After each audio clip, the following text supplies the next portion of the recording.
అక్క చూడు, ఎంత ప్రమాదం నుంచి బయటపడ్డావో. ఇప్పటికైనా మించిపోయిందేం లేదు. మించిపోయిందేమీ లేదు. నీ కలలన్నిటినీ మెరుపు కలలనుకుని వదిలేయి అని అంటున్నావు కదా.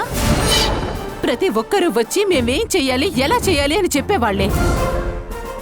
ఎన్నిసార్లు మీ సలహాలు మాకొద్దు అని అంటున్నా ఇంకా ఎందుకిన్ని ప్రయత్నాలు?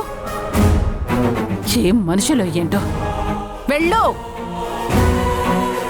భాను ఎప్పుడైతే సౌందర్యని ప్రోత్సహించటం మానుకుంటుందో అప్పుడే సౌందర్య ఆ పిచ్చి నుండి బయటకొస్తుంది. అత్తయ్య, అమ్మని అక్క విషయంలో మనం మన వైపుకి తిప్పుకోగలం. ఎలా?